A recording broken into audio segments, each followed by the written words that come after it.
되느냐에 대해서는 잘 모르겠다고 말씀드리고 싶네요. 근데 지금 그래서 제가 전반적으로 아까 이제 얘기해드린 건 우리가 알고 있는 그런 모습들이고, 일단 제가 몇 가지 이제 팩트를 여러분들한테 전달을 해드리고 싶어요. 그러니까 일반적으로 어떤 나라나 어떤 뭐 대륙이나 얘기할 때 보통 경제도 얘기하고 정치도 얘기하고 이런 게 있잖아요. 그래서 일단 우리가 아프리카에 대해서 일단 기본적으로 알고 시작을 해야 대화가 가능한 그러한 팩트 몇 가지를 제시하려고 합니다. 첫 번째, 가장 큰 팩트는 빈곤과 저성장이 계속 지속되고 있다는 거죠. 아프리카 인구의 75%가 하루 2달러, 50%는 하루 1.25달러 미만으로 생존을 하고 있습니다. 이게 말이 이런 거지, 1, 2달러면 저희 뭐 생각이나 하고 지출하는 거니까 그런 게 아닌데, 이 사람들은 이 돈으로 하루를 생존하는 경우가 너무나도 많습니다. 케냐 같은 경우 제가 이제 있었던 나라라서 제가 가장 가까이 아는 나라인데, 그 나라 같은 경우도 도시에서만 살면은 그냥 좀 못 사는 그 선진국의 도시 이런 느낌이 들거든요.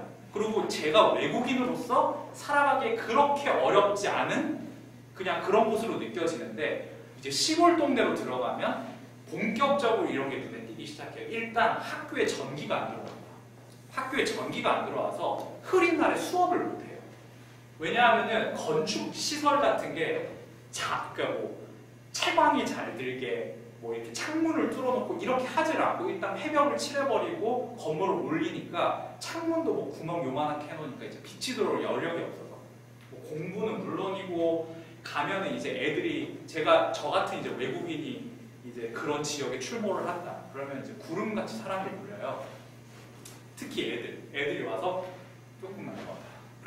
근데 이게 뭐 그게 너무나 당연하게 진행되고 있고, 너무나도 이 사람들이 그냥 매일 살아가는 방식이기 때문에 되게 안타까운 거죠. 그 다음에 또 문제가 뭐냐면, 이게 지금 어떻게 보면 국민 총생산이에요. 2014년 기준으로. 2014년 기준 국민 총생산인데, 지금 저 파란 나라들은 이제 보통 부존 자원이 많은 나라들이에요. 뭐 다이아몬드라든지 콜탄이라든지 요즘 핸드폰이나 뭐 여러 가지 기계에 들어가는 재료들이 많이 이제 생산이 되는 나라들 경우는 국민소득이 저렇게 높아요. 근데 저게 굉장히 misleading 한 이유는 뭐냐면은, 저 돈이 균등하게 사회에 배분되어 있지 않습니다. 아주 불평등하게 배분이 되어 있어서 진위계수라는 게 있어요, 여러분. 진위계수라는 게 뭐냐면, 이 사회가 얼마나 불평등한 사회인가를 측정한 지수인데, 0에 가까울수록 아주 평등한 상황이고요, 1에 가까울수록 아주 불평등한 상황인데, 우리나라가 불평등 사회라고 요즘에 많이들 얘기를 하죠, 대한민국이. 그런데 38, 40 정도 됩니다. 미국 50 정도 되고요. 미국이 어떻게 보면 불평등한 사회의 극단이라고 얘기는 아까 보셨죠. 114만 대 2만 3천 이랬었잖아요. 그런데 아프리카도 50, 60 되는 나라가 빈번하게 많습니다. 차라리, 그리고 15,000불 되는 데서 부가 이렇게 약극화되어 있는 건 차라리 낫죠. 저기 지금 보면은 아주 어두운 빨간색 혹은 빨간색 이런 나라들은요, 연소득, 연 1인당 소득이 600불 혹은 뭐 많아봤자 6, 700불 이렇게밖에 안 되는 그런 나라들이 너무나들 많아요. 이런 나라조차도 진위 개수가 뭐 5, 60이 쉽게 되네. 그 말인즉슨 상당수의 부가 일부 그 고위층 부유한 사람들의 손에 집중이 되어 있다는 거죠. 그래서 이 빈곤의 문제는 아직 아프리카 많은 국가들을 괴롭히는 아주 큰 문제이고 숙제이기도 하고요. 저성장의 문제가 있어요. 자, 이 그래프는 제가 케냐의 그 정치인들이나 잠비아에 제가 이제 많이 갔던 나라가 이제 케냐, 잠비아, 뭐 탄자니아 이런 데인데, 정치인들하고 인터뷰를 하면은 제가 처음에 이제 전화로 이제 인터뷰를 잡을 때는 제가 어느 나라 사람인지가 분명하잖아요. 그 사람들이 최가 뭐 한국 사람 성인지 뭔지 어떻게 알겠습니까? 그러니까 이제 만나서 이제 미국 사람 예상하고 딱 맞는데, 제가 딱 들어가서 한국 사람이라고 하면은 이 그래프 얘기를 해요. 이 그래프 얘기를 하는데, 이게 정말 전 세계, 아프리카의 많은 국가 사람들한테는 정말 이해가 안 되는 그래프라고 하더라고요. 뭐냐면은 보십시오. 1970년대 케냐, 가나, 나이지리아, 코리아, 차이나의 1인당 국민 소득이에요. 똑같아요.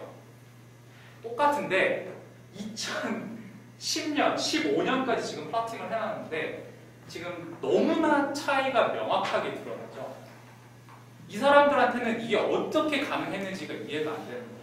뒤집어서 말하면 이 사람들한테는 저런 성장이라는 건 물론 조금씩 나아지고는 있지만 사실 획득 불가능하고 저성장의 굴레에서 계속 살고 있는 자기네들의 현실에 대한 뭔가 왜 그런 걸까라는 질문을 좀 던지게 해주는 그런 글이었던 것 같아요. 그래서 정말로 거짓말 아니라 제가 케냐에서 인터뷰를 했을 때 I'm South Korean이라고 했을 때 제가 생각하기에 한 30%의 정치인이 저런 얘기를 합니다.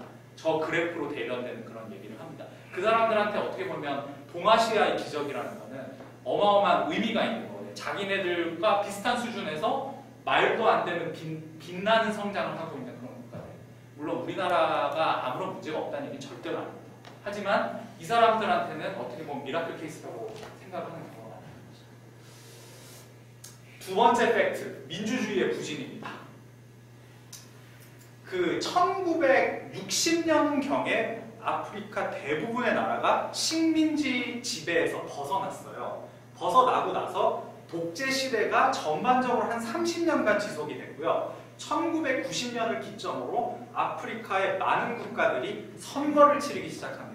그 선거를 치르는데 선거를 치른다고 해서 그게 뭐 민주주의라는 뜻은 아니지만 여하튼 간에 어떻게 보면 민주주의의 가장 기본적인 단계 중 하나가 되는 거죠. 그러고 많은 국가들이 실제적으로 선거를 도입을 하고 민주주의의 모습을 갖추려고 노력을 했던 적이 있어요.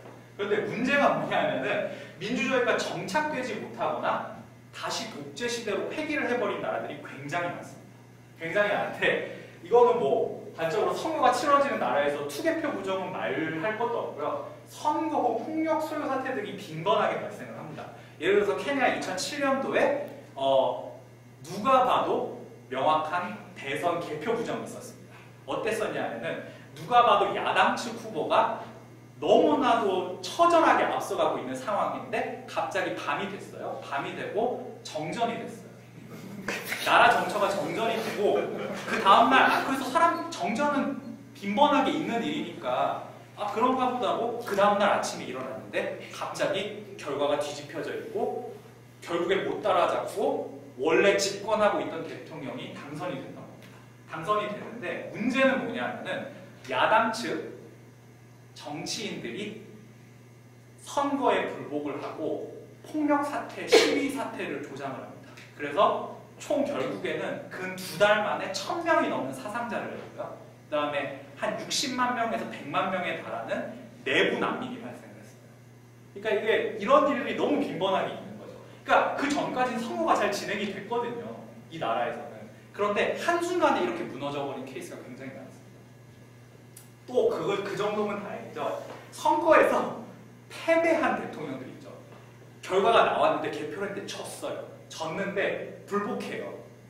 그리고 정권 이양을 안 해요. 얼마 전에, 불과 며칠 전에 감비아에 한 30년간 집권했던 야야 자메라는 독재자가 있었는데 대선을 치렀는데 졌어요. 그래서 처음에 승복을 했거든요. 승복을 하고 이틀 만에 입장을 번복하고 투개표 부정이 있었으니까 나는 정권 이양을 못한다고 하고 버티다가 결국엔 지금 망명을 했습니다. 그래서 지금 새로운 대통령이 이제 진입을 했는데 그런 케이스들이 너무 빈번하게 많습니다. 그래서 민주주의가 굉장히 힘들어하고 있는 잘 정착이 되지 않고 있는 많은 모습들이 보이고요. 지금 보면 이게 longest serving presidents in Africa, 아프리카 대통령들이 지금 어느 정도로 장기 집권을 하고 있느냐라고 했을 때 저 위에 36년 보이시죠? 뭐 종신 대통령이죠. 박정희 대통령도 저 정도는 물론 모르지만 여하튼간 박정희 대통령은 36년 집권을 하진 않으셨죠. 근데 폴비아, 무세베니, 무가베 혹시 들어보신 적 있으세요? 지금 95세. 근데 아직도 현역 대통령입니다. 그러니까 30년간 이상 초장기 집권한 독재자들이 너무나 많아요. 근데 저렇게 장기간 독재를 지속을 하려면 아무렇지도 않게 독재를 지속하는 건 사실상 불가능합니다. 왜냐하면 그 20-30년을 집권하는 동안에 경제 상황이 안 좋아지기도 했었고 여러 가지 문제가 생겼는데 그 투표에서 투표 심리가 이 사람들을 계속 대통령을 모두 이렇게 유지를 했다는 건 말이 안 됩니다. 그러니까 결국에는 뭐냐, 국가 권력을 사용해서 자기 정권을 그러니까 계속 유지를 하려고 노력을 했던 경우가 너무나도 많다는 거죠. 그러니까 지금 뭐 결과적으로 제가 얘기하고 싶은 건 이제 민주주의가 굉장히 괴로워하고 있는 대륙이 아프리카예요. 이게 이제 두 대통령인데 로버트 무가베 대통령이라고 이제 짐바브웨 90 몇 살 되는 사실 나이가 명확하지 않아요. 100살이 넘었다는 말이죠. 그러니까 나이를 속인다는 게 정설인데 정확하게 몇 살인지 모르고요. 지금 29년째 장기 집권 중인데 재밌다기보다 좀 서글픈 얘기를 하자면 이 사람이 얼마 전에 연설을 하다가 넘어졌어요. 연설을 하다가 이렇게 쓰러졌는데 그 옆에 서 있던 보디가드가 쓰러진 다음 날부터 안 보이기 시작했어요. 그래서 사람들이 추정컨대 쓰러지는 대통령을 붙잡지 못한 대가로 사형에 처해진 것 같다라는 얘기가 돌고 있거든요. 그런 사람들, 저 폴 비안 34년째 장기 집권 중인 대통령인데 저 사람도 뭐 자기가 갖고 있는 공권력을 동원해서 계속 이제 자기 그 집권 기간을 늘리고 있는 대통령입니다. 그래서 이게 두 번째 팩트예요. 첫 번째가 빈곤과 저성장, 두 번째가 민주주의 후퇴 혹은 부진 이런 게 되겠고요. 세 번째가 가장 슬픈, 자 이거는 뭐 보지 않으셔도 돼요. 제가 고민을 하다가 사실 그대로 보여드리는 게 좋을 것 같아서 지속되는 내정과 분쟁입니다. 이게 정말 지속이 되고 있습니다. 이게 저도 이런 생각할 때마다 제가 참 내적으로 괴롭고 힘든데 뭐 이 사진이 뭐냐면 르완다 인종학살 기간 동안에 저 꼬맹이가 저 시체가 썩는 악취를 못 견뎌서 가리고 있는 사진을 로이터스 기자가 포착을 해서 되게 유명해진 사진이에요.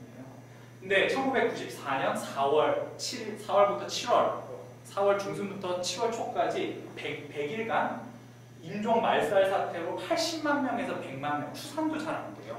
이 죽었습니다. 그 말인즉슨 하루에 10,000명씩 죽었다는 소리예요. 이게 그런데 무슨 전쟁이 아니에요. 전쟁이면은 폭탄이 떨어져서 한꺼번에 몇백 명이 죽고 하는 게 아니라 이건 인종학살입니다. 그 말인즉슨 칼을 들고 어떠한 사람들이 다른 사람들을 죽이기 시작했다는 얘기예요. 이런 일들이 이게 또 어느 정도의 임팩트가 있던 일이냐면은 르완다의 인구가